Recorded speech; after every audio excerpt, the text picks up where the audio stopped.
Ciao Juventini, welcome back to the AJC, your channel dedicated to Juventus. We're on the back end of a 3-2 thriller in Champions League, all right, in the frozen tundra, but a nice, beautiful summer day in Eastern Canada there that Juve had to play in, and oh my God, what an emotional roller coaster from the beginning of the match.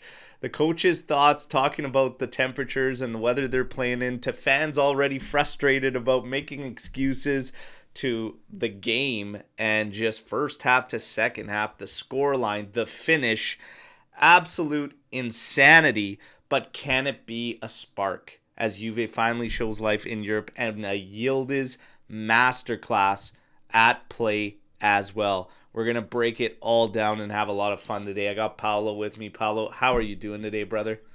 Good morning, everybody. I'm feeling pretty good. It's a win. It's 3 points in the Champions League. You got Openda scoring. You got David scoring. So I'm feeling pretty good.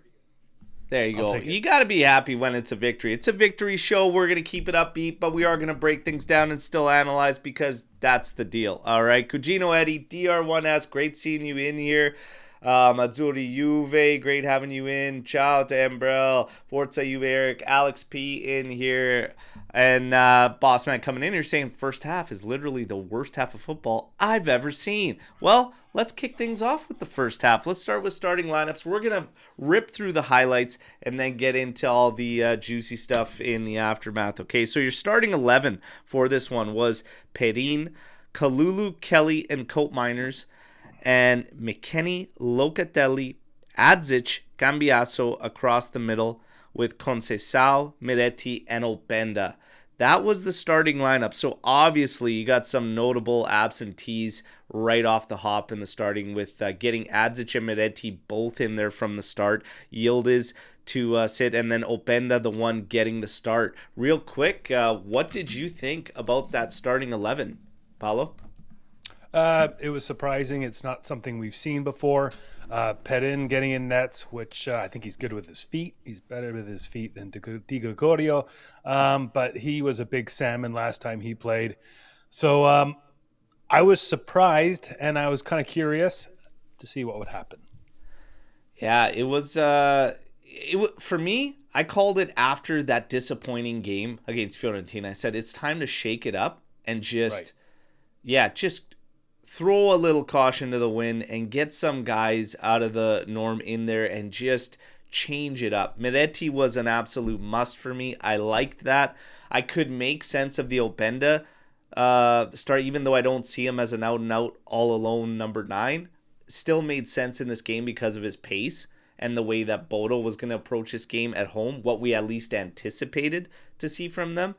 So I didn't have any major issues with it. I was actually fine. And I like seeing Chico start because I think he's the most consistent at creation up top so far this season. So I liked it. I liked it from Spalletti. So credit to him. And credit to Alex P, who just gifted 5 AJC memberships. All right, so congrats to the guys getting them. And if you guys want to join in on the private chat, just reach out and we will plug you in. Now, let's get things going with the highlights. The first half, Bodo jumped on us at the start, and you could kind of get this feeling like Juve was going to kind of maybe try to just see what they were going to throw at us at the start, maybe just kind of ease in, weather the storm, let's say, out there in cold Norway. And then we came back a little bit. It was all pretty much feeling like it was driven through Chico.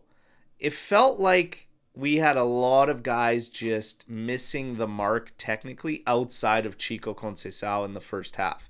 And I think you walk away in that half with one they considered a big chance, and the rest were all chances really from Chico cutting in, taking shots. He had a couple good opportunities to score. He had one late from Weston McKennie to try and put an equalizer in there at that time, and he ended up just completely muffing the shot, and it just rolled to Heiken, their keeper. But it was few and far between. Wasn't enough. Like I said, 8 total attempts in the first half. One big chance, and that was actually a cross back post that went to Adzic. One thing I liked is that it's funny when you talk about Adzic, he was going to the back post. So the last game against Fiorentina, we were putting crosses in back post. There was nobody there. He was getting there. He didn't get the touch right on that particular one.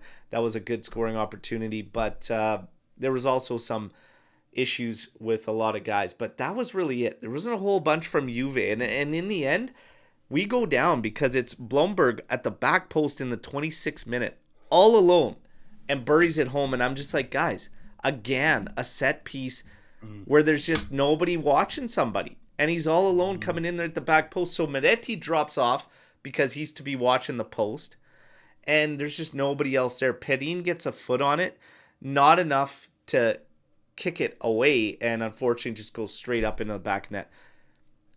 Every goal we concede is avoidable, it feels like. And it's just so frustrating. Your thoughts on that one that we conceded in the first half there? And just quickly on the first half. Yeah, we give up the same kind of goals all the time. There's shots from outside, usually around the center, top of the box. And then there's these far posts where everybody's watching the ball come in and no one's watching the guys making their break for the back post. Surprised about Spalletti's lineup in a must-win situation where basically the Champions League's on the line. You're, staying in it.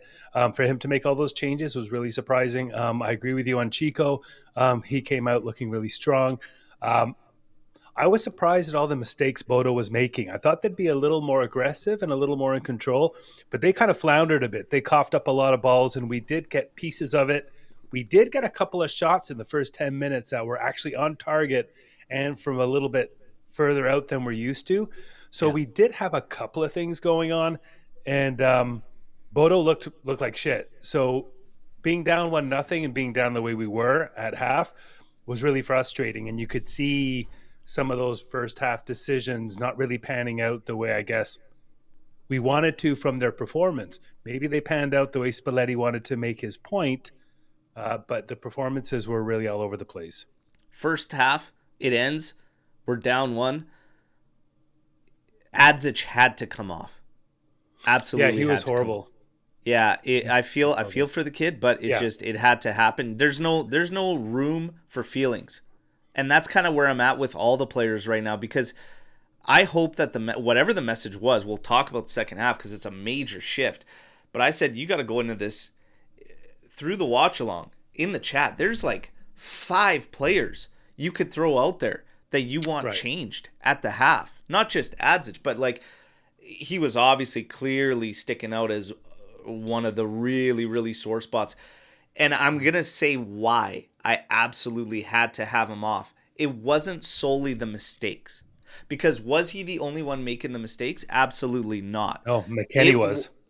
Well, he was making a lot of them, but he was also one of the few we just talked about getting into the back post, getting into areas, and the only big chance of the game fell to him from connection to Chico. Miretti made a lot of mistakes in the first half too. Locatelli made a lot of mistakes in the first half. McKennie made a lot of mistakes in the first half. Right. McKennie was missing plays in sequences that are absolutely shocking. Okay? Yeah.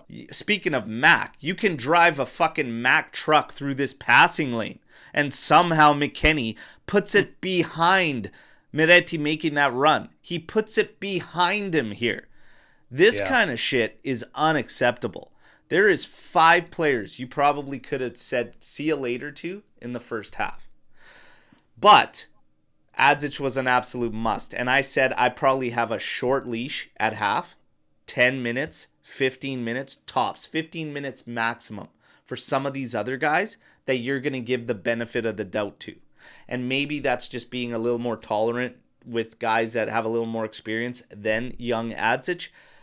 But you got to start somewhere. So the message at half, it's like, Adzic, you got to come off. We're making this change. And to be honest, I should be changing 5 of you. Pick it up. Like, that's the bottom line. Whatever he said, though, big shift. Big shift second half. Was there anybody, like, Adzic had to come off, obviously. Were you thinking multiple changes or just that one to start? Because I was saying, let's do that one. Let's do that one and then go from there. I'll give Spalletti props because he fixed something that wasn't working. Adzic had a gorgeous goal against Inter. He's a guy with a lot of potential. Just wasn't his game.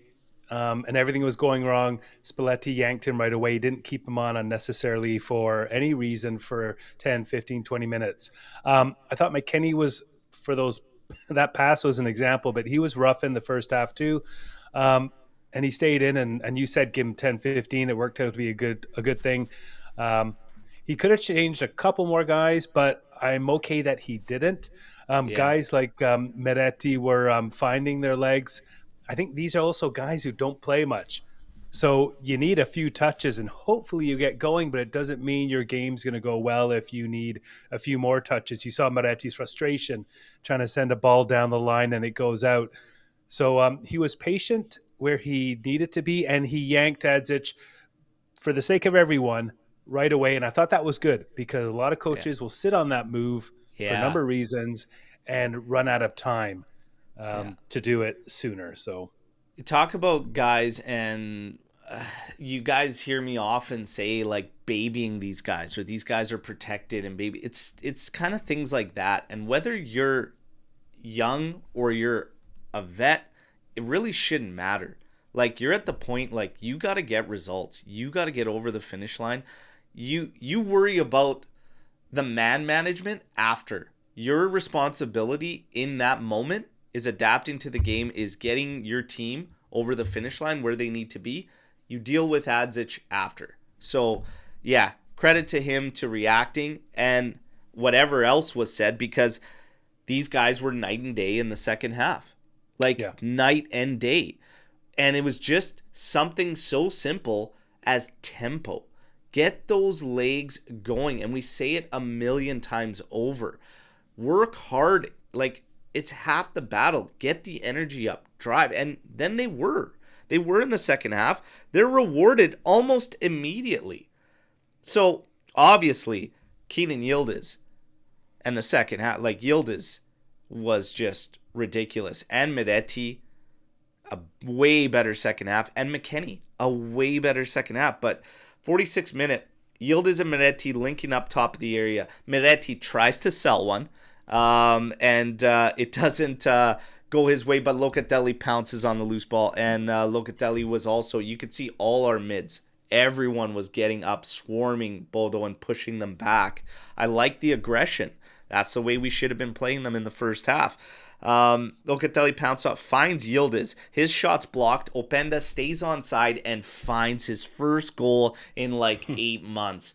Beautiful.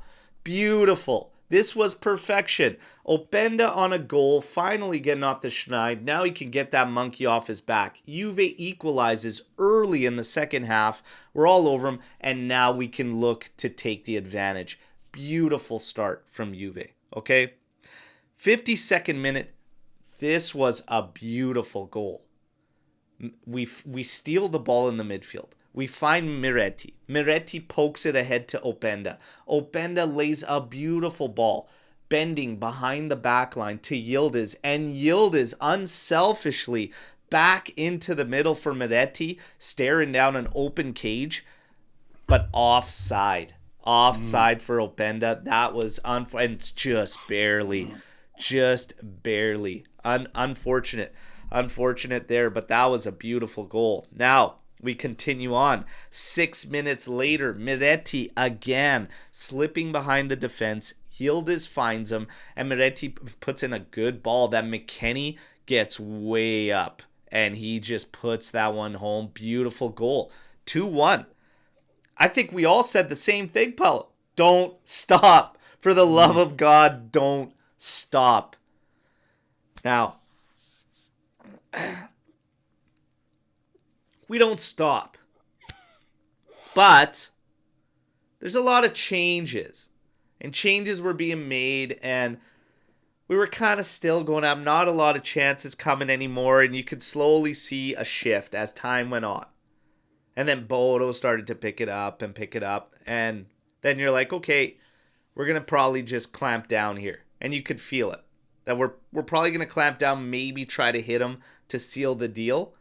Like, on a counter, on a transition. 83rd minute, awful stuff from Cabal. Awful stuff from Cabal. You just cannot in that moment do that. And it was not even that it was clumsy. It was so late that it was ridiculous. Ridiculous to slash out at that thing. I don't have words. I don't have words for that.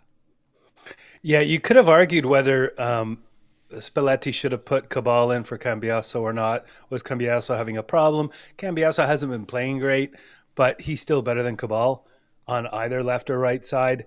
Cabal coming in now, we haven't seen much of this guy, right? Let's keep in mind that when we first got him, we had him for the preseason, and he looked okay offensively and with speed going down the left wing last year. He played a few games, looked okay at times. Again, more offensively interesting in my opinion. This guy hasn't played much. He gets injured. He's gone for ages. He got thrown in a couple of times this year, and he's looked like jumping around, nowhere near where the guy with the ball's going, letting him in the box. Now, he's done this a couple of times, so he's not looked great. It'll take time for him, but I don't know why you bring him in. And I wasn't surprised that he jumped around and looked erratic and then put his foot right into the guy's ankle when the ball was gone. So that was rough on him. He needs to work on his game, and it was a tough spot to put him in. I don't know if that was necessary. Yeah, I don't know. He was okay coming in against Fiorentina. Cambia, like some of the changes, I don't know if he was making for the sake of changing. I think energy-wise, like usually when it's colder, your energy kind of stays with you more so than when it's hot. So I don't know. There was a couple substitutions that I wouldn't necessarily have done, but and it was about keeping the balance because.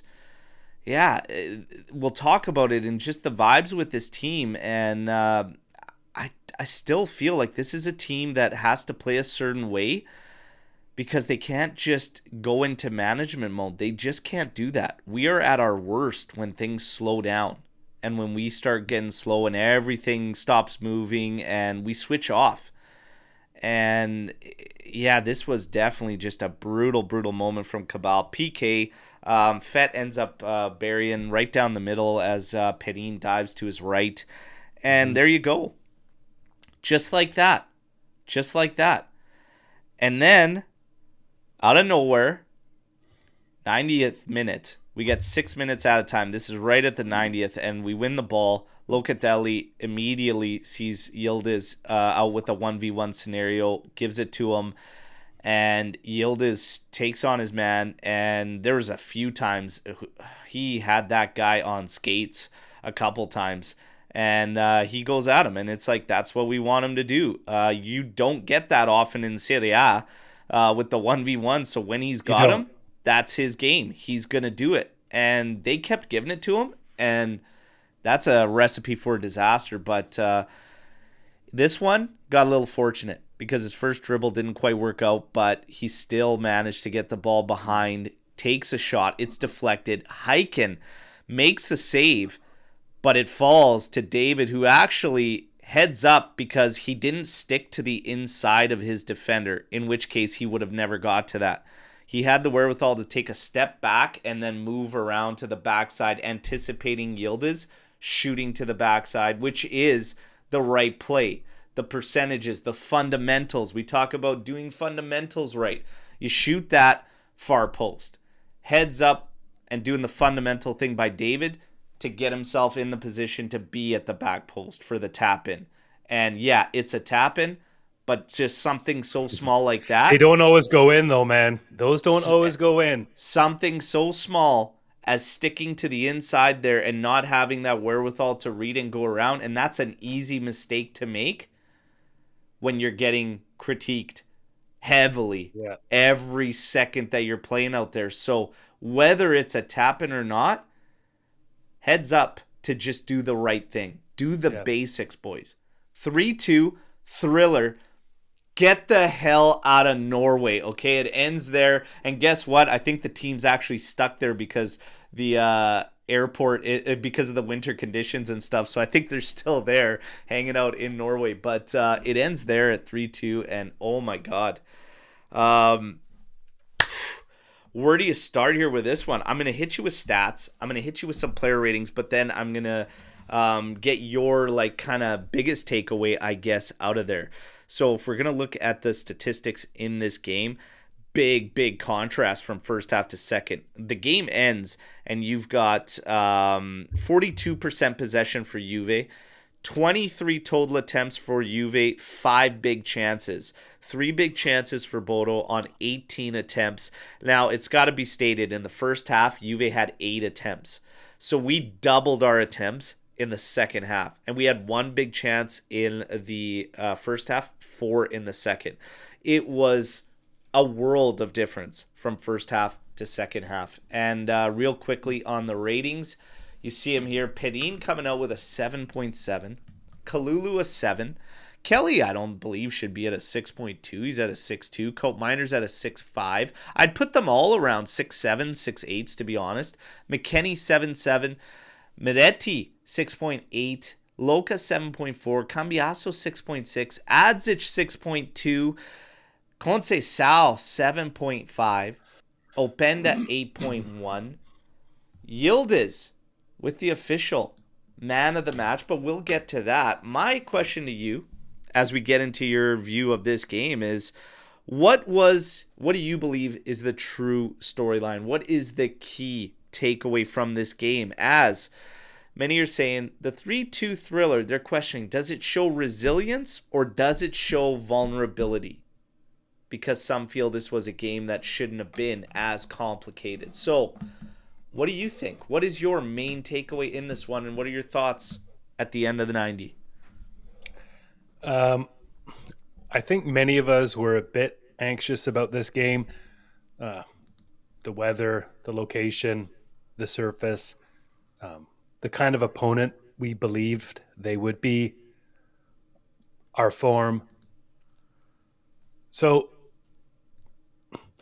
I think we did well to get the points. If you look back at all our Champions League games this year, other than the loss to Madrid, where we actually, Dusan could have scored, we gave up leads, or we were in the game and we've got draws, or we came back. So our Champions League form doesn't have the points, but it's not as bad as it looks. So I guess what I'm saying is that we went in there with a chance to win. We were anxious that we wouldn't, or that we would struggle for a number of reasons.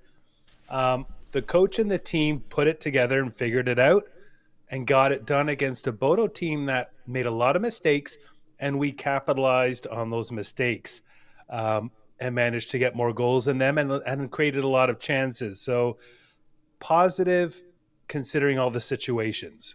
I think that's where I'm at. I think it shows a little bit of both. I mean, I think it shows resilience, obviously, in the game to push through, to still find a way. I think it also shows vulnerability. I mean, look at the way the game went. It was 2-1. You're in the 83rd, and you obviously show some vulnerability to make an error like that and even invite them to get into that point. We've done that all year. All year we've been that way. So of course it's going to show both of those. And my thoughts, as I kind of put it in my brief little short video there on the recap, is, look, there's always going to be things to improve. You should always be looking to improve. And yeah, there's things to work on, but would you rather a draw or a loss here and things to work on, or a victory and things to work on? Obviously, a victory and things to work on. So we take it from there. You take your deficiencies, you take some errors in there, and you just keep working on the cleanup. But the key takeaway for me is one word must remain with this team if they want to pick things up and actually make this a turnaround game, and that is tempo. Tempo is massive for this team. If we play slow like we did in the first half, if we are not quick with the ball movement, and I'm not talking from guns blazing, running your bag off like a chicken with your head cut up. No, I'm talking about tempo with the ball and moving it quickly, precision, not wasting 7-8 passes to get from left to right, or missing vertical advancements and progressions. Like, moving the ball with conviction and tempo is key. And in the second half, we were doing it. We were playing just overall with the right attitude, the right tempo, the right demeanor. When we shut it down, that's where everything stops. The second this team gets slow, everything stops. Your off the ball movement, attack at space, like the ball just goes to the defenders and it sits there for a year. And I think that is why we're struggling in Serie A. And I think that that's why these games are going to show, like, how do you get the best out of Juve? And Serie A isn't necessarily going to be the same as how you get the best of Juve in a match like this against Bodo. And you're going to talk about Yildiz. Yildiz is a key example of exactly that. We said it. You think he gets to see space like that in Serie A? He doesn't get it. It's a whole different ball game, and that's why we've been talking about him needing to find a way to have that impact, and that's going to be a big question surrounding him. He was the man of the match, officially. Was he your man of the match, Paolo? Yeah, absolutely. He comes on, and everything changes right away and never stops. Incredible, impactful player.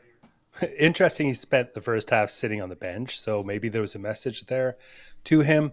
But yeah, he was fantastic. He came on and he had the space, like you said, he doesn't get when he's got three guys pushing him into a corner against the sideline. So good for him. He made a lot out of it, and fantastic player, great inspiration, helped us get the win. Yeah, no doubt. And Azzurri saying, Juve are just not good enough to take 45 minutes off matches. If we actually played a full match, this is a 2-0 or a 3-1. But of course, never play a full 90. And that's a part of the battle. And there could be a number of reasons why you're kind of getting this, and they need this young team, multiple guys on horror shows coming out of that first half. At the end of the day, you find a way through. But Yildiz, man of the match, officially. I actually got to give props and continue. Like, for me, Chico was insane yesterday. In the first half, he was pretty much the lone bright spot. Forced a couple really good saves from Heiken too, so he's a little bit unlucky, especially the fingertips one in the first half was crazy, because he should probably walk away with at least one goal in this game. But I thought Chico was just fantastic, so Yildiz and Chico are probably up there for me. Across the back, I thought all three of those guys did a really solid job. Kalulu was really good. Really, really good, strong, and the guy is a freak show, because he's just going to keep chewing up all these minutes and have the same amount of energy through all of them. Cope Miners with a no-nonsense game. Like, super clean at the back. It's funny because we were talking about at the half. I was so frustrated because, like, I'm at a wit's end pretty much with this team at the end of the first half, and I'm saying, strip it down, bare bones, like, take away any hybrid roles, whatever, because these guys just can't comprehend it, and just go straight up, even if it's a 4-4-2. But then you see just the approach changing, and again, the tempo, like actually playing with some conviction and pace to our game. You know, Spalletti says formation, it doesn't really matter in the grand scheme of things. It's more so about who you're getting out there, which I don't fully agree with. But the way Cope Miner's playing, I don't think I want to change it. And if the formation needs to stick like this, I still think you can achieve the simplicity of going to something basic with no hybrid roles and keep this 3-5-2. What do you think about the whole strip it down, no more hybrids? Or are we just keeping this the same? Should they leave this the same? I don't know. I'm going to answer that in 1 second. On the defense, Kelly was great. I was worried he was going to get another yellow, which would be his red. So that had me scared. Coop's fantastic. It is what it is. You got a $60 million left back, center left back, whatever it is. I don't care. He's doing great. Let him cook. It's his thing. And Kalulu was strong. So the back was great. It's funny that you said that because Bodo made a lot of mistakes. They turned over the ball a lot. They committed a lot of guys forward. They lost a lot of tackles, which is to some credit ours that we were more aggressive in our tackles.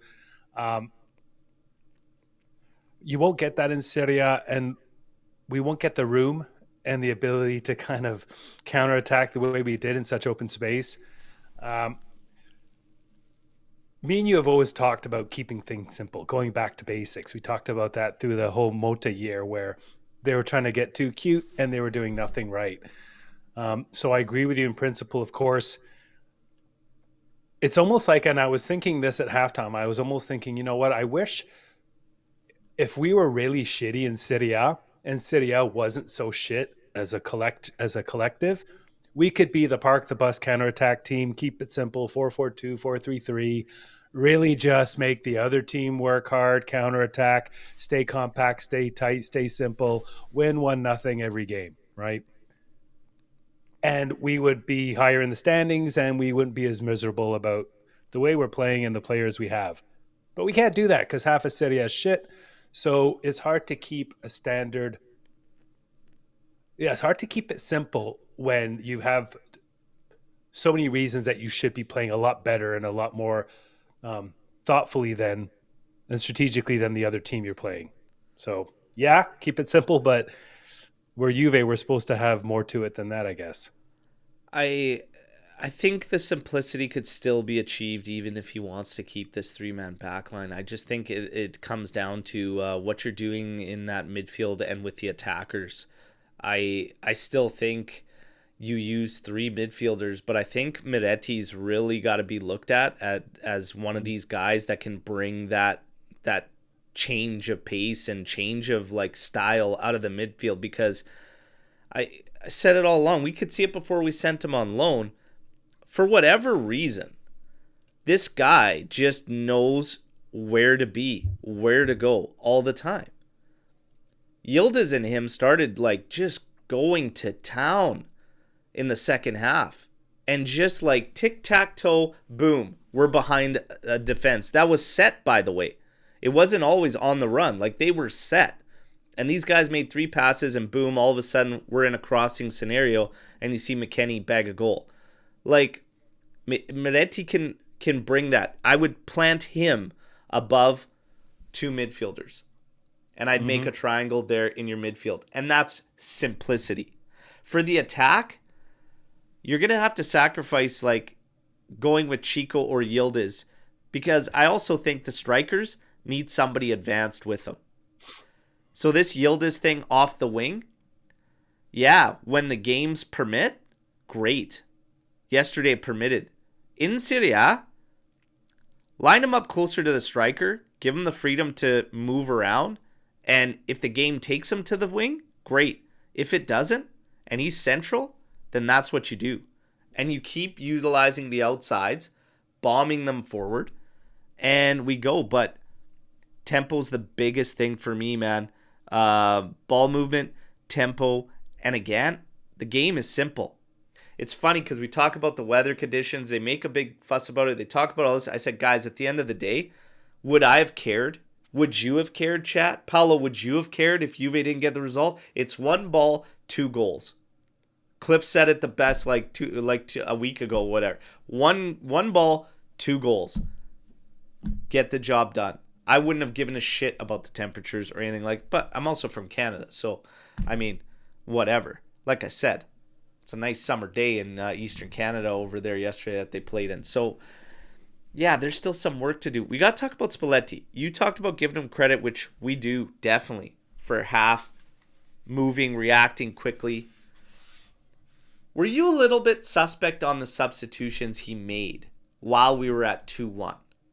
And I'm not like so much key on Cabal, but the substitutions that he made in this one, I gotta say, at the time, I felt a certain way about it. And I felt like it was going to shift the balance.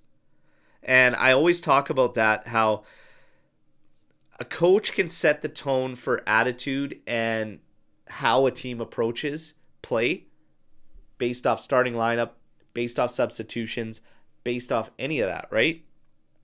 And his changes, when you get to it, you've got obviously the Yildiz 1.5. We said credit to him. That had to happen. 68th minute. Thuram in for Miretti. I actually didn't like that substitution because I felt that one instantly was going to shift the balance. And we were going to stop moving so fluidly forward and be able to chew clock, be able to go at him, be able to still get opportunities. I actually didn't like that substitution. And then you get Cabal in for Cambiaso 75th and David in for Openda 75th. At the time, I actually didn't have an issue with both of those. Obviously, I was wrong on Cabal because he made a huge blunder. But the Miretti one, I questioned. What did you think about his subs? Of course, Yildiz was fantastic, and doing it right away was fantastic. I love it when a coach changes at halftime and brings something else out for the second half when it's not working in the first half. So congrats on that. Thank God. Cabal, I wouldn't have put him in. He wasn't ready. He hasn't been ready. And Thuram, as much as he's a fan favorite, and I do like him, he's been really clumsy on the ball. He's had a weird year this year, and he hasn't gotten himself around the pitch tidily. So putting him in for Miretti might have been useful if Miretti's tired or you just want to give him a break because he spent. That one you can be anxious about as well. And then, of course, David coming in was great, coming in early enough to do something. That was positive. And I said that about Thuram, but honestly, when he was coming on, I did for a second think, oh, it's cool to have some good players coming in. It's almost like you thought you had as we got more in the bench to bring out. Yeah. I mean, Miretti picked up a yellow. Miretti picked up a yellow in the 50th minute. Maybe that's on there too. But I mean, honestly, I don't.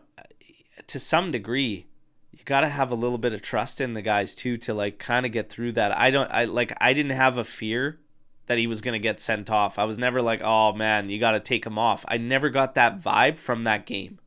I was worried about Kelly getting his second. I was worried about, especially when you're trying to, you're in the situation. Kelly picked his up in the 39th, I believe. Yeah, it was late in the first half, so he picked his up, and same thing though. I don't know. I never, for whatever reason, was super concerned, and maybe it was the vibes that the ref was putting out there, because for the most part, it was a let him play type game, right. And we said it in the pregame show. Like, you look at his numbers, his yellows per game, etc. Like, he kind of lets him go, but yeah, I don't know. Miretti kind of comes off for Thuram there, and Thuram. Yeah, I could see it with the yellows, but you got to find a way, and this is one of those things, you got to find a way to maintain that level, to just not drop off so much. So, like, if you're going to ask the question, and that's one of the main questions coming out of this game, how does Juve turn this into, like, a turning point or a turning corner for this team? How do they make this this particular performance a turning of the corner? How did they do that coming out of this one, Paolo? I don't know if realistically there's anything real that is going to be any different. I think there's some psychological and emotional benefits to a game like this. Spalletti's got to feel a little more confident. The players will have smiles. You've got a Miretti now who you have to consider playing more often, playing an important role, maybe starting. You have Chico, who had a great game. He's fine-tuning his game, so maybe get him starting. Your defense is kind of holding up, more or less, with three, if it's going to be three. So I think there's some positives that are psychological, emotional, some kind of tools that you can maybe take advantage of a little bit. Also resting some guys so that they don't just automatically get their playing time, so they have to earn it. But yesterday did also remind me that I think we have a lot of players that are kind of average, and that's not good enough. So I'm glad Kostic and Mario weren't in there because I'm not huge fans. Jagrova, a weak shot, but maybe more to come from him. But, McKennie, I was thinking he should have been yanked at halftime for those bad passes that we needed him to connect on. But but whatever was said, I was giving him the benefit of the doubt. I was giving Mac the benefit of the doubt. Yeah, and he had a great second. So I also think I think we're kind of weak. We have a lot of average players, and I don't know if that's how that can change following a game like this. So let's have some fun. Let's get to the reactionary takes, okay? And see if they're actually reactionary or if they're spot on. Let's have some fun here. Cabal. This was one of the takes out there in J Twitterland. Easily one of the worst defenders I've ever seen at Juve. He would never step foot on the pitch again if it was my call. Overreaction, or are you feeling it? He's struggling, but he's a young guy. I think he's more offensive, a defenseman. So let's just keep him in context and hopefully not need him a lot to have him in these situations where he can expose where he's still not developed, or maybe his game just really isn't. So I think that's an overreaction, but I think the coach will think twice about putting him in under certain circumstances going forward. Yeah, I mean, some guys I think need to be out there from the start. Obviously, you could counter that with the start he got when he re-aggravated his injury because he looked horrible there. I think it's too soon. The worst we've ever had? No. That I can't say. That he is the worst we've ever had. I don't even think we've seen him enough to say that he's the worst we've ever had. So, and he should be a starter anyway, really, right now. So... Yeah, so for me, I'm going to say no, that's pretty much an overreaction. Now, we keep it going. Adzic gets absolutely torched. Absolutely torched. Send him out, and it may as well be permanent.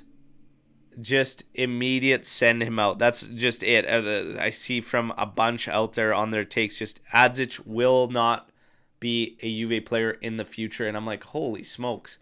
To say that immediately after this, and I know he had the mistake earlier in the season. He had such a positive showing from the Inter match where he stepped in and scored that big goal and got his, fino alla fine moment and big derby goal. He should probably go out on loan, though. I'm just going to say that. I think it's definitely overreactionary to say he'll never have a future at Juve, but oh, man. I think we should send him out in January if there's a team where you could get consistent minutes in top flight. What do you think? I think a loan would help a guy like him. Again, it's an overreaction. Frustrated fans will find somebody and try and beat the crap out of them in order to feel better about how upset they feel. He hasn't played a lot. So against Inter, he came in, did well. This game started, didn't look great. It's still too early, but loaning him won't hurt. But then again, I think we have so much mediocrity in this lineup that if Moretti can become a starter, you've got something you didn't have before. Yeah. If Adzic can be a super sub or whatever, playing as a high, strong power forward, attacking mid, you've got something. So we'll see. But if you can loan him out, that's fine. But don't start throwing away the youth. I was crying the other day when I imagined all those guys we got rid of for nothing and how great they would be as the future of Juve if they were all able to be in the lineup now and complimenting and being the future of the club. Yeah. So let's not throw anything away just yet. McKennie can only play for Juve as an outside player. What do you think about that one? If he can find a place where he can succeed consistently, that's a win. Here's a guy who can be so frustrating and uneventful, an anomaly, and then by suddenly doing something amazing and making you praise him. Nice goal, good work ethic, whatever. And then he can blow a bunch of passes and cost you. So I don't know what to make of McKennie. Jekyll and Hyde, man, and unfortunately that could be said for several guys on this team, and that's why you have, a mix of results. It's just I wouldn't it's re-sign him. Team. I wouldn't resign him, but if you got a place where he's doing really well for you, like Coop, put him in that spot and try and get some consistency out of that player and what they bring. Now, this one was a take coming out of there, and hot or not, overreactionary or not, but Perin should be Juve's starting goalkeeper for the remainder of the season. No way. He should actually be the number one. No way. No way. And you and Tom actually coming in with the first storm of the barn saying, do you think Perin should sit Digre for a couple of matches? So he's not saying starter for the rest of the year, but saying for the next couple games. He seemed more comfortable yesterday. So your immediate no. No, and I wouldn't be opposed to him getting more starts. I think he's better with his feet than Di Gregorio, and Perin thinks he's better than he is. So he's out there feeling really confident, commanding. He's a real chatterbox, right? So he's out there doing his thing. He's got good feet. So I think he can see and do more with his opportunity from that perspective. But I don't think he's better than Di Gregorio, and I wouldn't have him replace him as the starter. They're just kind of different. I don't know if one is the complete package, but they're different. And I would just put in more starts, but I would definitely not make him your number one. Man, it's funny because the last time we saw Perin, I actually spoke to my thoughts and feelings on his performance the last time we saw him. I felt like he didn't have command. I felt like he looked shaky. He looked hesitant. So I didn't gain any confidence from him or anything. Right now, I'm actually fine with whatever Spalletti decides, and I'll let him make the call there, because I'll be quite honest. I don't think Di Gregorio is a problem that some are making it out to be, but I also don't feel he's as confidence is instilling as he was last season. And I do feel like he was better last season, a little bit more consistently. Like he just felt like he was in better control, better command. There's been a lot of time, and I'm not talking about the goals, because I still feel like a lot of the goals that have gone in on him, like people are, oh my God, you got to save that. You got to save that. I'm like, I'm not really feeling that. But I'm talking from just a perspective of like sometimes maybe positioning, sometimes attacking balls and his command and coming out and grabbing them. He seems to me a little bit standoffish. The same things I just talked about Perin the last time we saw them. I see that a little bit more often this year in Di Gregorio, and it makes me feel like maybe he isn't where his confidence level needs to be. So when it comes to the goalkeeper thing, that I leave. You got to watch these guys in training. You got to watch these guys, see who's that. That's just a call from you. Goalkeepers are a different breed. They're a whole another animal. Even if you're talking hockey or you're talking football, like that's a whole different breed, man. I'm a midfielder. I don't get into that shit. So, yeah, whatever Spalletti decides, I'm fine. But I don't think you need to label either one like this is our guy, this is our number one. I actually think I would do the same as what I liked going into last game. And that is just shake it up when you have to. If you feel that somebody, either one of those guys, isn't up to the bar, wherever you may set that at, then you make the call. And I have no problems if it's like, hey, you know what? I want to follow it up with Perin next game. Okay. I wouldn't be like, oh, no, go back to D. No, I'd be like, okay, cool. He wants to follow it up with that. He saw something he liked. He felt more confidence in it. Let's go. That's what I would do. Just treat it the same as the rest of your lineup. When you feel you need to shake it up or somebody's not there, make the move. But I don't want to label anybody immediately like just that's it, Perin's number one. I don't think that's the call either. Let Spalletti control that one. We finally saw players switch fields quickly in the second half. Skip passes and switches will free up our one-on-one players like Yildiz to run at defenders. We always play simple and predictable. So, the key for the turnaround, this kind of plays into that. You will not see that be available to Juve very often in Serie A. Kenan Yildiz had an absolute masterclass. You see all the comments ever. Sign this guy immediately. Give him whatever he wants. Get the renewal done. What the hell is Juve waiting for? Listen, it's a whole different ball game, and that's why you see a whole different Yildiz. He's got to find a way, and the team has to find a way to get this guy involved quicker. Those switch fields, they are available sometimes in Serie A, but not as often. Not as often. So Juve's got to find, it's going to be a completely different game. And that's been our Achilles heel for the past few seasons. Breaking down the clamp defenses. I don't know if you guys saw it. Last weekend in Serie A, 13 teams played 3-5-2. 13 teams played 3-5-2. That is why you're dealing with 5 across the back and stacked midfields, and that is why it's a whole different ball game.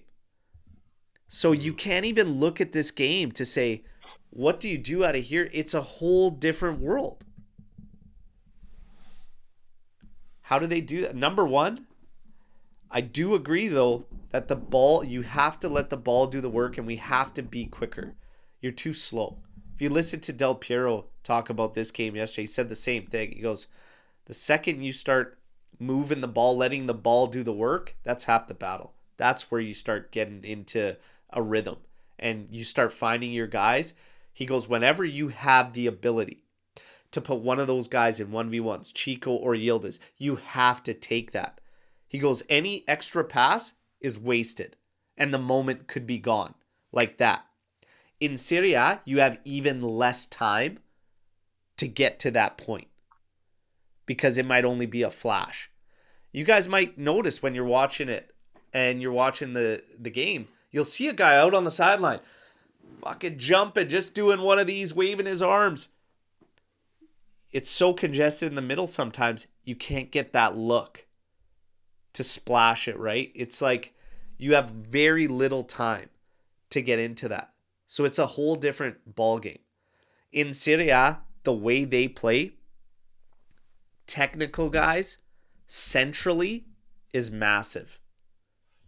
And I really think if you want to look at turning the corner out of this game, more so than tempo and everything, which is massive, I think Juve needs to look to Miretti. And Miretti can be that piece that helps Chico, that helps Yildiz, that helps a striker, that puts it all together. Some might say you're putting too much on him. He won't do it. He won't deliver. It has to be somebody. It has to be somebody. Because right now, the way you're operating in the midfield, McKennie couldn't do it. Thuram can't do it. Locatelli can't do it. It's Miretti, you guys. If you want to turn the corner, you want to transition this to Serie A, Miretti is massive, in my opinion. Paolo, what do you think? Yeah, you're right. And it has to be Miretti because we have no one else. So that's a bit of a problem. We got rid of Luis because he was supposed to be one of these guys who can do this. But I agree. I want to see Miretti blossom into something. I'm hoping that this is something to build on where we can see a lot more of him doing a lot more of this for the rest of the year and solving some of our problems, because I want to see attacks developing and I want to see striking growing and developing from outside the box on your way to the box before these crap teams set up 10 guys in and around the box, because we don't have the skill or the coaching or the game plan or the personality to be a Pep and a Man City. Some people will trash Pep and trash Man City. I won't, but we don't have the ability to just work it around and have a Doku just kind of carve guys inside out and score, a Holland in the middle. We don't have those things. Start attacking before you get to the box so that you're not sitting around a parking lot. Yeah. And I mean, Skippy's got a great point too in saying that the way to free Yildiz in Serie A is to have Chico or Jagrova on the opposite side to create havoc and distribute the ball both sides evenly. But I'd go as far to say that even if you do that, if you're not getting the ball out there quickly enough, which you can't without some type of influence in the heart of the pitch, in the middle, you get into the situations where we're at where they hit a dead end too. That's why those guys still, we've played games in Serie A where you have both those guys on there and they still get double teamed, triple teamed because they're in the corners out there. Yeah. So I still, like, I'm not disagreeing with you. I just think you still have to have that influence, that guy in the middle that just forces that defense to stay honest. And I swear to God, they have to find a way. And you know what? You might not be able to do it in a 3-5-2 or your 3-4-2-1 setup. You might have to switch it up a bit if you want both Chico or Yildiz on there. Sometimes, I threw this out there yesterday, I wouldn't be opposed to having Chico play right on the outside to have him there because it allows you to bring in Miretti while still having Yildiz there and you have a striker up top.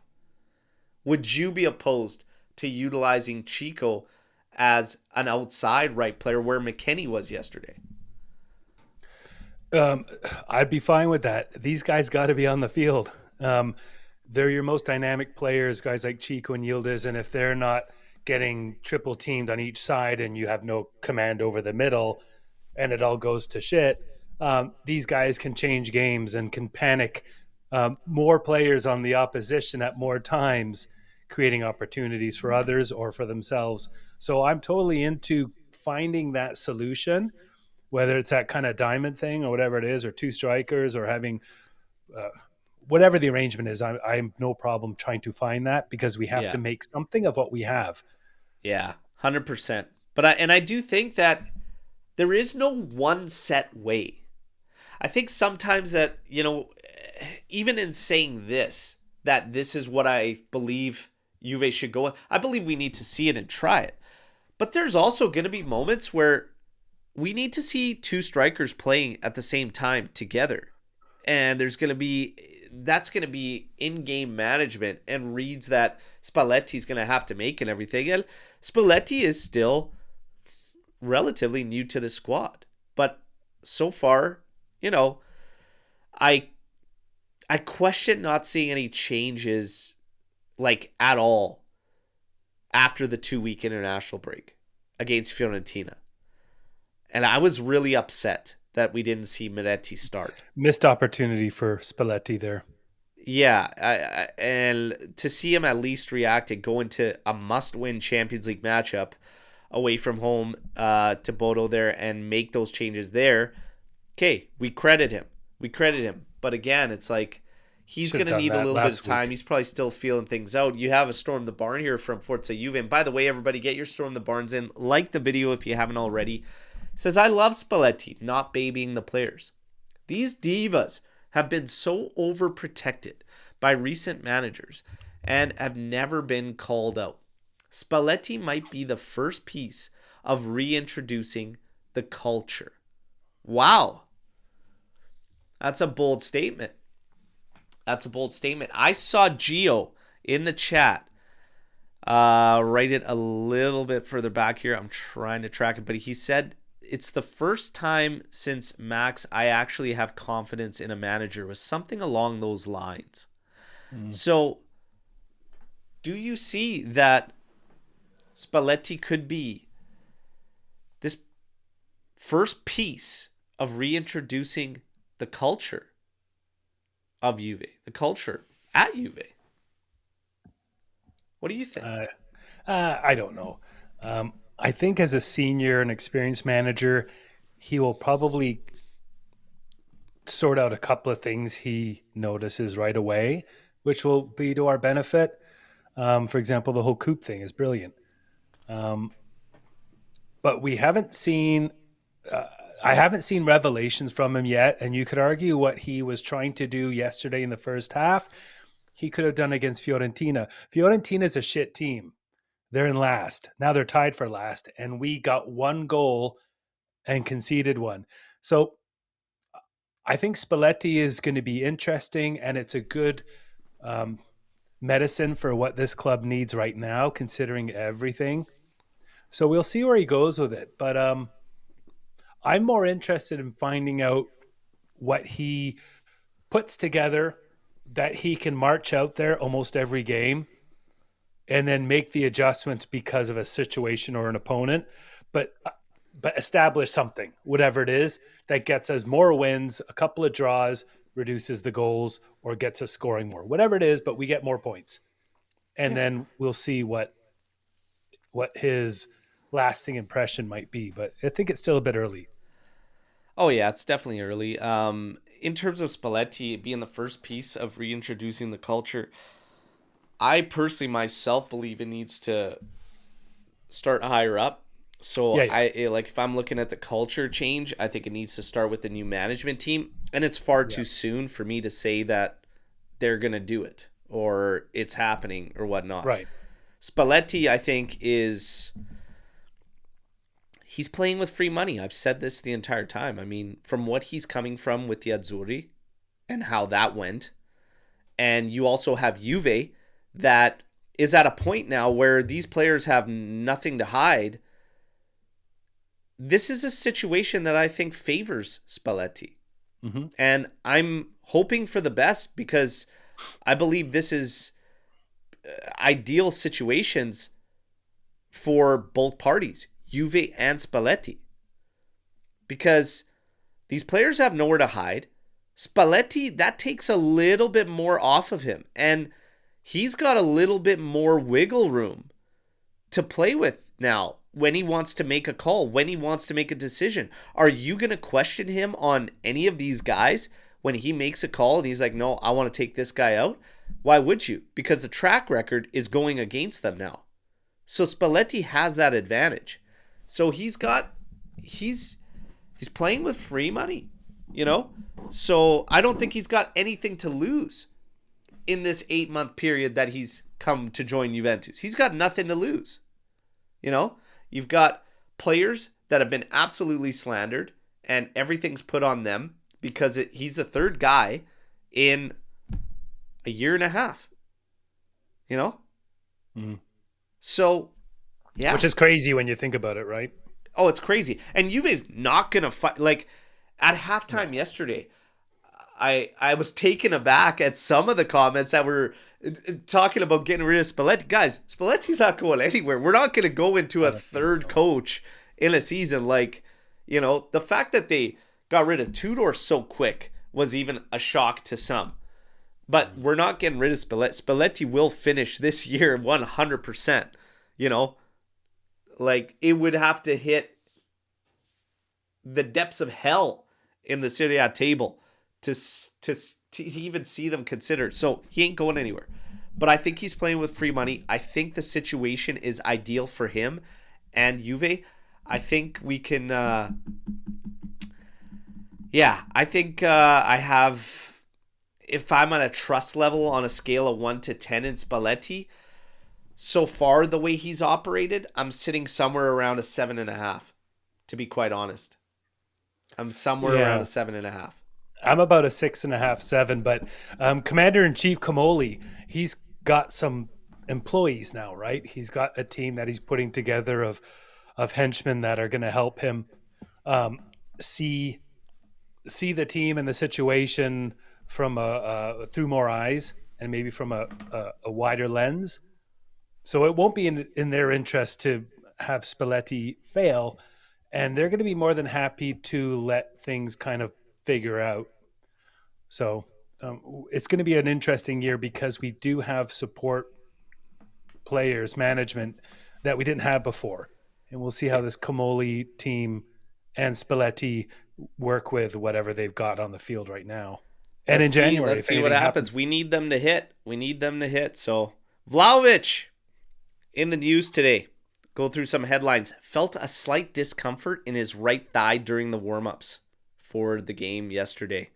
So he's going to go through medical exams once the team actually gets back to Italy. So eyes on Vlahovic there. For McKennie, so when it comes to him, you've got contract renewal meetings set. We also have contract renewal meetings set for Filip Kostic. So nothing actually sorted, just meetings. So you're an immediate no to both. Yeah, move on. We've got, I think, 6 or 7 contracts expiring at the end of this summer. Get them all out and find new players to repopulate and reconfigure whatever this team is supposed to be growing into. Yeah. Get them out. They're not cheap either, man. Bremer. An offer for Gatti, get rid of him too. Too expensive. We just renewed Rugani. Oh, Gatti I'd sell. Gatti, if we come close to the same money that we got last summer, I'd sell. So, Bremer, long-awaited return in sight. They are aiming for December 7th against Napoli. Now, Bremer comes back. What do you do with the back line? Simply put him in the heart. Keep Cope Miners left center back. You go back to Kelly. Well, that's a good argument to have 4. And then I know you don't like Kelly all the way on the left on a 4, but I don't know. It'll be interesting because I also want Bremer to have a lot of support because I don't think I'm worried he's not ready yet. In a game like Napoli, you're going to get McTominay, that oaf, and he's going to step right on Bremer's leg on purpose, by mistake, whatever. I'm a bit worried about his return, so I think that's just me expressing my fears. Yeah. But I'm speaking not sure. More in general, just like what you do with the back line, how you line us up. Does it move to a 4? Does it stay as a 3? Like, just what you're kind of feeling there. We see one shout here for Kalulu as right back, Bremer and Kelly, with Cope Miners as the left back.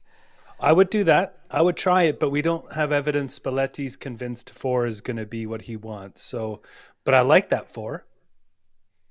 Yeah, for sure. I feel like the role changes a bit when you get these guys to the outside. So, like, even Kalulu as a right back, like, I mean, I'm okay with going that. And then your 3 midfielders, your 3 attackers. I don't know if I jump right into it. I think you'd have to see it. And you'd have to see it with those guys that are back. So we'd have to see Bremer back. We'd have to see how Cope Miners fits into all of this. I mean, I'm not opposed to changing up in the middle of the park if you want Kelly back there when at left center back when Bremer returns. I'm not opposed to seeing Cope Miners switch it up to Thuram because I still think like he's sitting further back. He's still going to be back there, and he can be deep lying.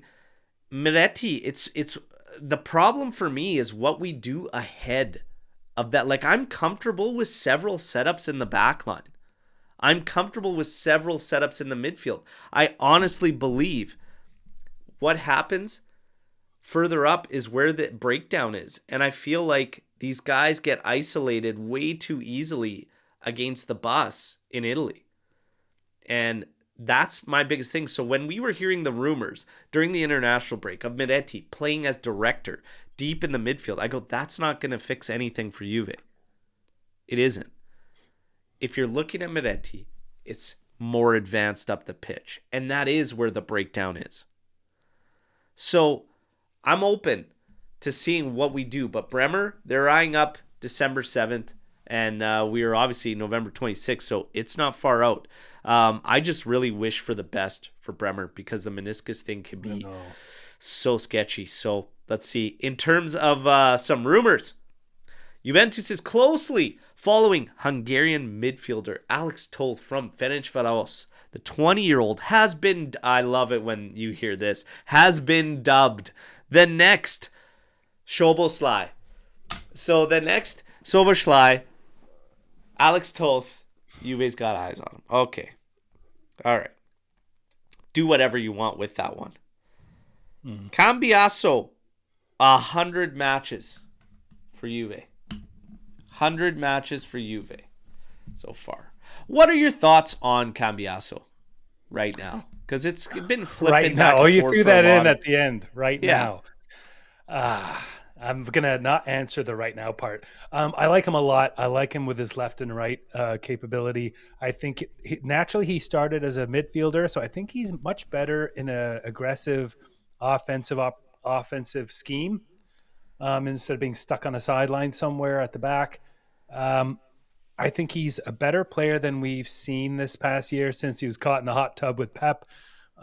So right now, I think they need to find a solution to get him going or to get him back into the form he's capable of. He's not my number one problem. We're not going to get tons of money for him. I don't see a lot of people better than him, so I want to keep him around. And I think there's still a really good player there, and I prefer him over McKennie. I prefer him over Mario. I prefer him over Kostic. I prefer him over Thuram at times. So I still think he's better than a lot of the players we have. Yeah, I just need consistency from him. That's the part that's bugging me. We all know he can be a very effective, strong player, especially going forward offensively. It's just, I don't know, that confidence, that consistency and everything. He's got to find a way. And the left side, right side thing, this is where it gets interesting for Juve right now. Because you're very limited as to who can play the left side effectively if you want to put Cambiasso on the right. And that's the issue. And so far, for the majority this season, Cambiasso has been much stronger on the right side. But yesterday was a good game from him on the left side. So it's one of those things where you might be in a pick your poison scenario when you come into this Cambiasso thing. But is he at a point where a year ago everybody was talking about untouchables, and we had a list of untouchables, and he was on there? Is he still untouchable? Was he untouchable at that point in your eyes? Is he untouchable still? I don't think he's untouchable. And last year was a really rough year and a rude awakening. Thank goodness we made Champions League. This year is a reminder that we are a mediocre squad for the most part. And unfortunately, unless you've got more depth and a bit more quality and some more experience, none of these guys are untouchable. I don't think we have anybody who's untouchable. Well, maybe there's a couple, like a Bremer if he's healthy, like a Yildiz, of course. Chico's looking like a guy who you might want to have for a while. So there's a few players that I think you want to keep. But unfortunately, no one's really earning that anymore. And I think the reality is we could use a lot more changes in a lot of areas.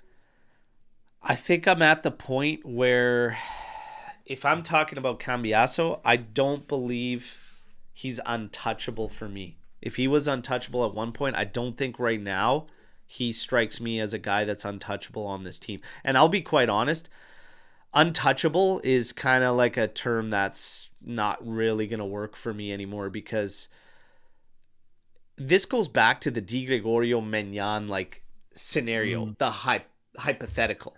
Upgrade. Guys, take the names out of it or whatever, but Juve's in a position right now where I think if you say goodbye to a player that represents coverage at that position and more in terms of strengthening the roster, I think you're at a situation where you have to look at it. I think you would have to look at it. So if Cambiasso saying goodbye to him meant 3 potential signings depending on the price tag, because it's all capital with Cambiasso, how on earth could you not consider or look at it and be like, yeah, we might have to take this move? It's one of those things. And if I'm going to say that while I agree, nobody's really untouchable, if I'm looking at names right now, it might only be Yildiz and Chico, if I'm being flat out honest. Right. those might be the only two where I'm like, they're close, and still nobody in the grand scheme of things is untouchable. Right. But right now, those are probably the only two guys I want to move forward with, and like, these guys have to be here. Yeah, because Bremer's an investment and an asset, and we don't know if he's going to pan out because of a lot of risk to one of his knees. So that injury's a big game changer. Yeah. And Cambiasso, if you are going to get 20 million for him, 25, then keep him. Yeah. For what he can bring you, keep him. If you're going to get 45 to 65, which is 65 is obviously kind of ridiculously high, then consider it. But you still have to replace these guys, right? So 20 million for Cambiasso is not an answer. Gio saying Chico untouchable is wild. I actually disagree. I'd go as far to say, and let's get into this, isn't he one of our most consistent this season? If you're talking about creation, if you're talking about danger, he's definitely the most consistent. I think he is consistently exactly what you think he is. And when I was frustrated with him last year, I joked because that you might think I trash him because when I'm critical of Chico, you start to go after me for Savona. That's a funny thing we have going on. But I just wanted him to be heads up more and to use his opportunities a little better and consider his options before he Chico's does things way better more. this year than he was last. He's done, yeah, and he started to improve last year, but he's doing it even more so this year. He definitely is a game changer on the wing. He can beat most guys often. He does come back. He swings to the middle. He recollects the ball, redistributes, and goes back to his wing. So he will come back and hustle. He complains and cries a lot, which is kind of annoying, but that's his personality. I don't know if he's untouchable, but I think he is what he is, and I think I would rather have him and look at the potential that he can bring to a game and how he can disrupt the other team every game he plays. And I think that's a high value. So that's very high value. Just with what's going in the chat here, and I'm going to counter my friend Gio here that says he never plays well at the same time that Yildiz plays well. I disagree. There are games where we have talked about us not getting the ball to Yildiz enough. Who is the guy at the forefront that's pulling all the weight at that particular moment? It's Chico. Chico's steady. Chico's always there. When he gets the ball, he's doing what he has to do. But there's something over and above that shines to me, and especially in yesterday's first half of football, and that is that this guy is the smallest guy on our team, and he was the most tenacious in the middle of the park yesterday, winning balls back more than fucking Loca, Miretti, and Adzic in the first half. It was actually, I would have been embarrassed if I was one of those three players because Chico was the one. He never fades. Even if he's losing effectiveness for one game, if he's not as effective in the final third, he gives you 300% of what he has. Ethic. Great work ethic. Absolutely. Every single second he's out there. Mm-hmm. And that I appreciate a ton. I appreciate that a ton. So there's like intangibles there that for me at this point in time, yeah, Chico and Yildiz for me are the two guys I want moving forward. 100%. 100%. Yeah, I agree. Yeah. Yeah. I mean, it is what it is. You look at the eye test, you look at the field, and you see him do this all the time.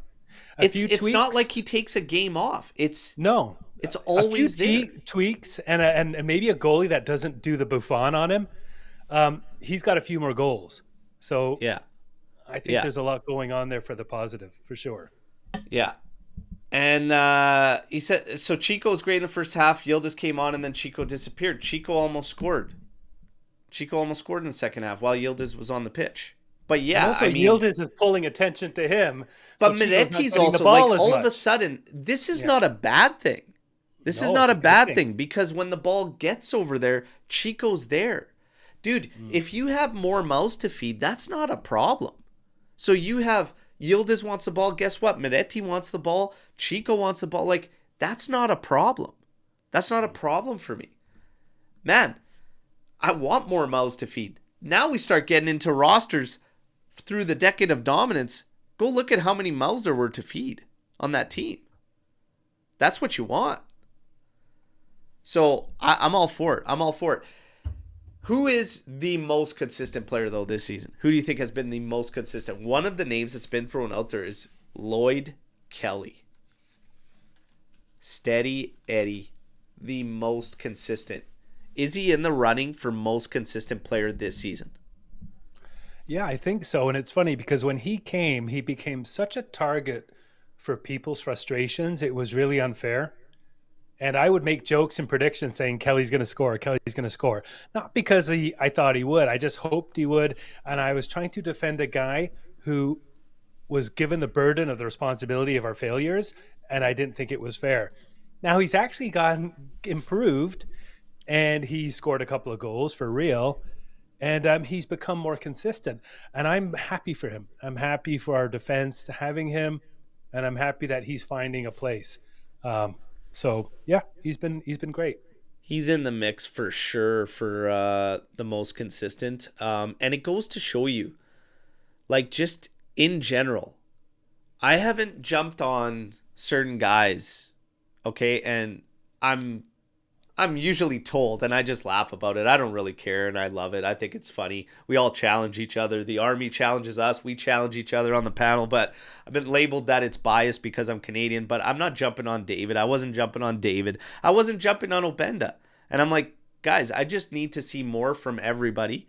And I think Miretti was a sign yesterday that I'm like, guys, there's a big part of our game that's missing that will help everybody thrive and just get a little bit more attention. You need one more guy demanding attention there. You can't have one striker and two guys planted out on the sides and just expected all the work. You're still missing something more.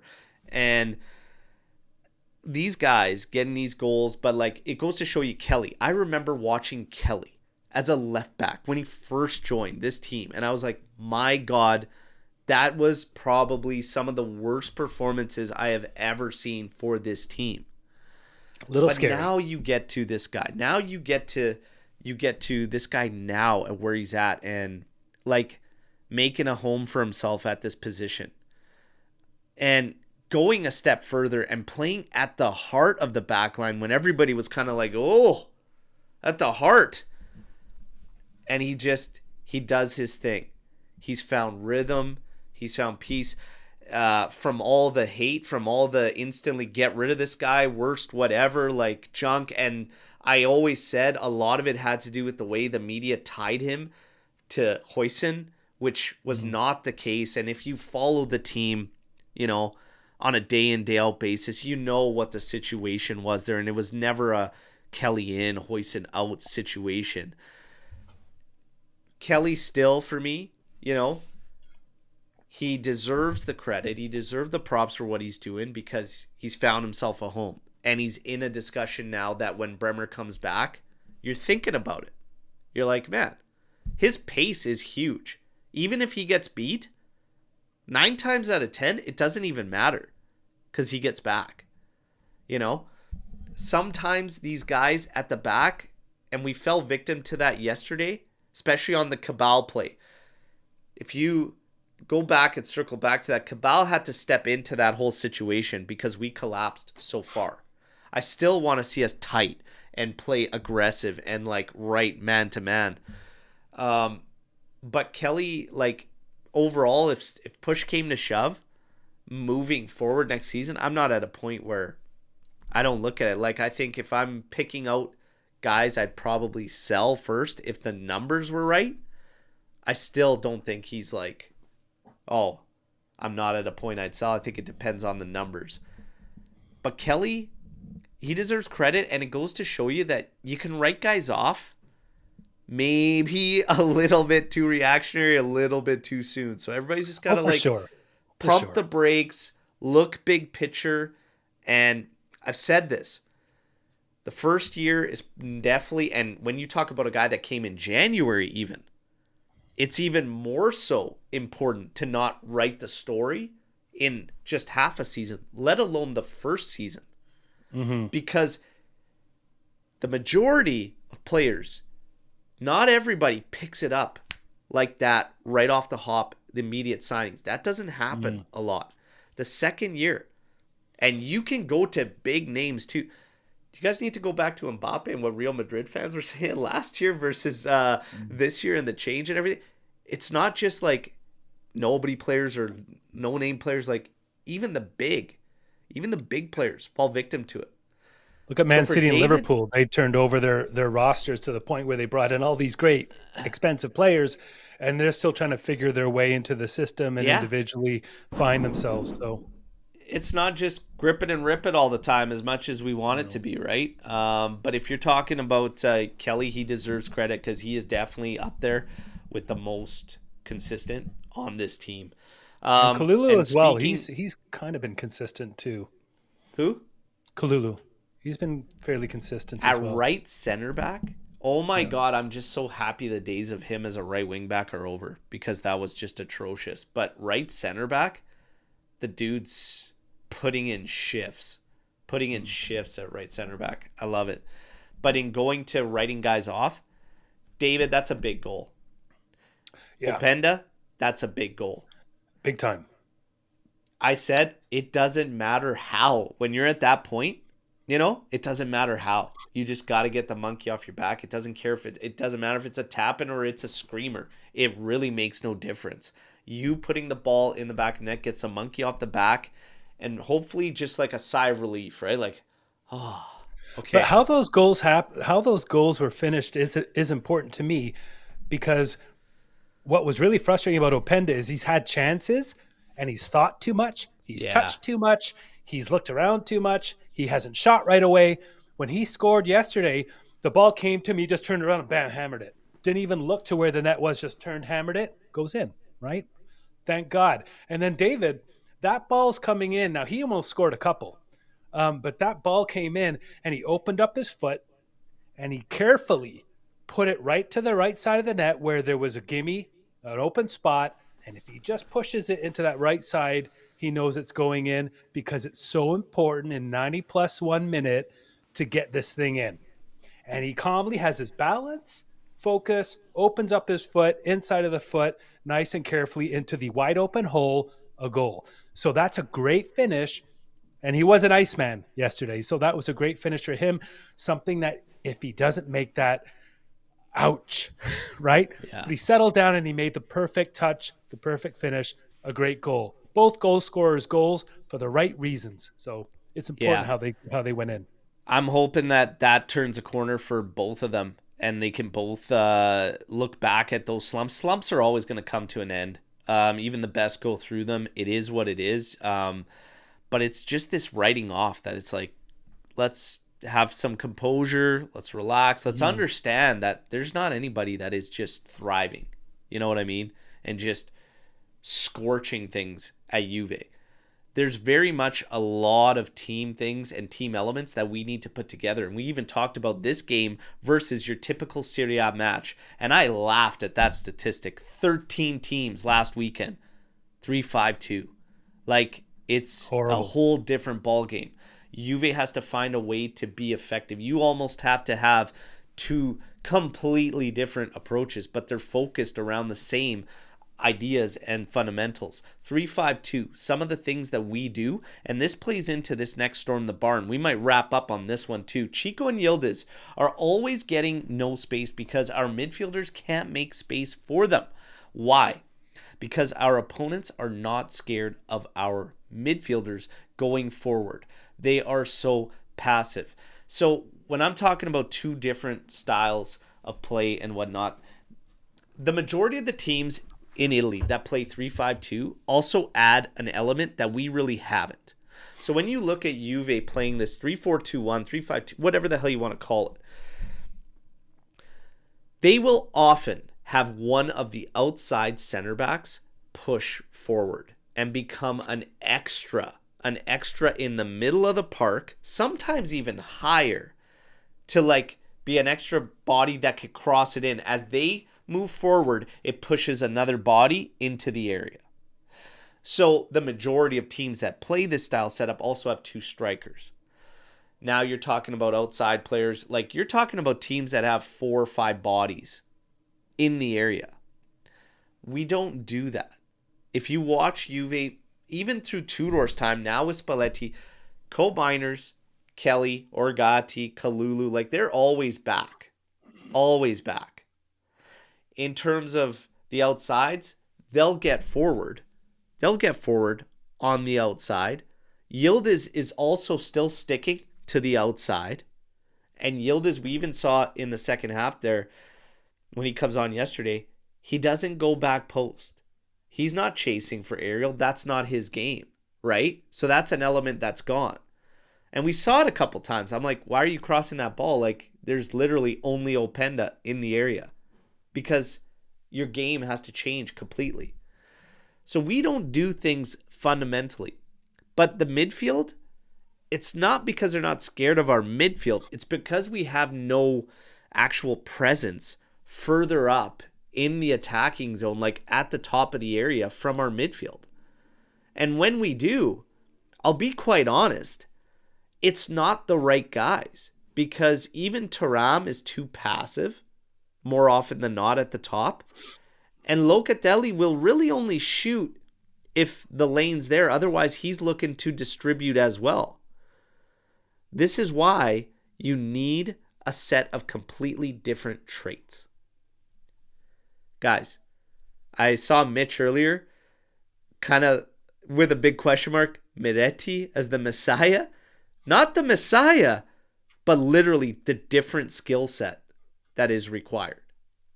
I'm saying it and I'm calling it. It's not like a fear thing. It's literally comes down to traits and abilities. Our midfield, you have to cover all your bases. You need your hard-nosed defensive ball winner. You need a guy that, like Thuram, when he gets at his best, he could drive the ball forward. But you need a guy that knows where to be, when to be, that links it all up. Our midfield hasn't been balanced, arguably all year, in my personal opinion. That's where games are won and lost. Say it all the time. Say it a million times. Most important part. But balance. I don't think it's about them fearing our midfield. Do you? No, I think you're spot on. And ideally, when you have three at the back, in a perfect scenario, only one of those defenders stays back. So you could have two center backs moving in towards a support role. And what concerns me the most, like you're describing, is what happens in the middle and with who and why. From the top of the box of your opposition's, the top of your opposition's box to the center half line, that's where you need to be really active in transition and arrival and establishing your midfield there and what you're going to do from that as an attacking place, not in the box, but all that space beforehand. In a traditional three at the back, if you've got one sitting back and you got the other two being more aggressive, you've got the beginnings of that. What happens with us is we have everybody lining up along the halfway line. So we usually have 3 or 4 guys. Then you have Locatelli who wants to come back and join them. So now you got 4 or 5 guys all standing at the back. And then sometimes Thuram will stand next to Locatelli. And you're like, what the hell? Like, why don't you get out of the way? So we do need to move the defenders higher. We need to have only one at the back. We need to have Locatelli not join the defenders. Guys like Moretti and maybe someone else new. Creating that possession and command and opportunity as you enter that half of the field before you get to the box when Chico and Yildiz are arriving and the other team hasn't set up yet. So there's a whole thing that needs to happen. And I agree. We're not feared. We're just disorganized and not really present. Yeah. Yeah. I'm with you there. I'm with you there. Now, in terms of something that got fans fired up, there was the temperatures, the cold temperatures and everything, and these players, and some got annoyed by the fact that Spalletti was even talking about it pregame and whatnot. And it's just like, stop preparing these guys to have something to fall back on. Like, don't talk about it, whatever. But I got to talk to you about it because you used to obviously live in Canada and whatnot. Did you play? What was the coldest game you've ever played in Canada? Was it with snow on the pitch, etc.? Yeah. Like, let's hear. Yeah, I played with snow on the pitch. I never wore gloves. Sometimes I'd wear a long sleeve, but I've played with snow, slush, hail, where the mud around the box was actually icy and slushy. Oh, yeah. So it's brutal. But once you get going, honestly, you feel hot, you feel warm, and you Yeah. feel energized. And what's interesting about Spalletti, I'll say this, as an old wily guy like he is, that's something you put out there to take the pressure off your players. That's something that you put out there on purpose, saying, "Oh, the schedule's unfair. Oh, playing in this environment is a disadvantage. Oh, it's going to be very cold." He might do that on purpose, and it won't be to make excuses. It'll be to get the attention towards him and something else other than his team. Yeah, it's interesting, you know, like, I mean, Maybe. some people will look at it maybe that way. Yeah, I mean, it would have to fall back on how you personally, individually felt about it, knowing what we know about the team now and where we stand on these players, right? For me, I'm like, I'm done with these guys being babied, etc. So I'm like, don't even mention it. Like, whatever, let it go. But man, I've played on games where so we have a college pitch here that's turf, same thing, like it's turf, and it was snow like up to my chest around the damn field, but the field gets cleaned, whatnot, so there's no snow on it, but it is so hard and it is fast. So fast, and it's just like, but a same thing, like you're cold for like 2 minutes and then you're playing and you're like, I usually end up running to the side and ripping the long sleeve off underneath and just go a shirt, because it's kind of nice, like, actually you just get so hot like right away. So it's not like it's a big factor. But I think the coldest that we played in here was -8 or -9 or something. Like, that's cold. That was cold with wind, because our college pitch is up at the top of the mountains, because we in British Columbia here is nothing but mountains. So even our city, it's all hills and mountains, whatever. Yeah, it was cold. But yeah, when you're playing, you don't even think about it. Like, no. After the first couple minutes, like, you're warming up though, and it kind of sucks. Like, through warm-ups, you're like, you know. But when get out of the car, brain takes over, when the brain takes over and you start playing, whatever, you're like, yeah, you're good. But I will say this: the pants, nah, come on, man up. No, not the pants. Oh, I never wear the pants. No, not the pants. Come on, man up. The long sleeve, the shirt, and no gloves. No gloves. No gloves. Yeah, no. We used to play in Montreal when it was the coldest for me in Montreal, and it was rough. And it was grass, but the earth was unforgiving. The earth was frozen. The ground was hard. Yeah, But good times. It's one of those things. Now Champions League. So Juve, better late than never, I guess, but finally getting a victory in Champions League. So you look at the point standings, and Juve will sit right now currently at 21st on 6 points. Obviously, there are matches set to go down that could change that. But next up for Juve in Champions League is going to be Paphos. And that's going to be at home. That's same thing, must win. Okay. So all of a sudden, in the span of a couple games, you can end up being on 9 points. Then you're going to face Benfica and Monaco to close out, right? So, and we're going to see Paul Pogba back. He just got back to the pitch for the first time in 2 years. Fans reminiscing about him and whatnot. Will he stay fit enough that long? Hey, let's wait and see. But Paphos next up in Champions League.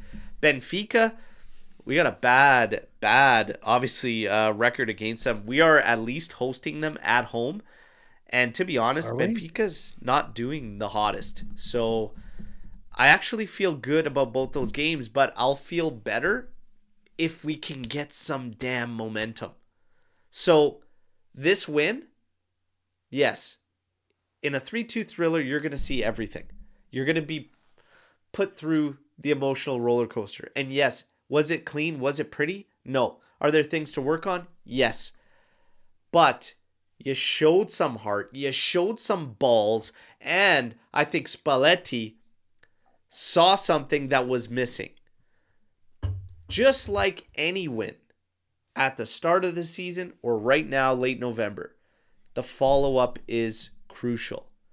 Spalletti with each match is learning more and more about these players and what he's got, and we'll see.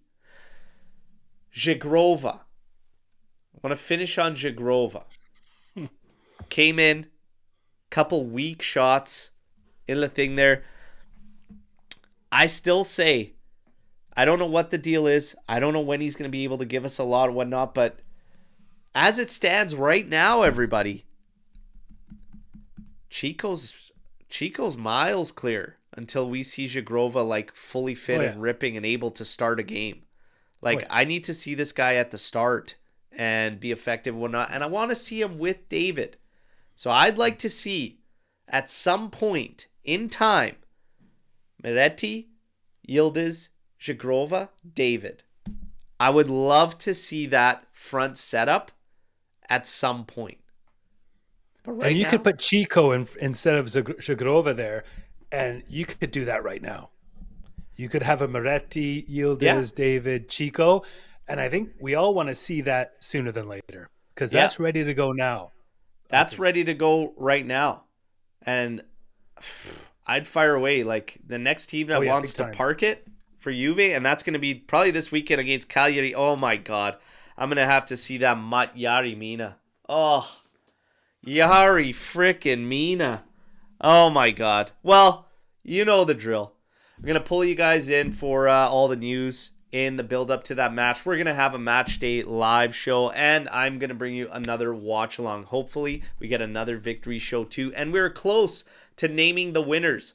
For our members that are in Legend tier status, we've got a 12-13 Black Andrea Pirlo kit. And for our regular subscribers, you're going to get a shot at this year's home kit with Kenan Yildiz on the back. For today, this wraps things up. You guys drop a like, subscribe if you haven't already. Paolo, absolute pleasure as always. A victory show. Man, we needed a victory show. Let's follow it up this weekend with another victory show, okay? Army, you guys are the best. We love you. Enjoy the rest of your weeks. We'll talk to you all real soon. Fino alla fine. Forza Juventus. Get back home and the hell out of that frozen tundra that is Norway, all right? But Bodo, valiant effort, but should have been more. Should have been more. Yildiz, let's get that renewal done. Let's get that renewal done, boys. Let's go.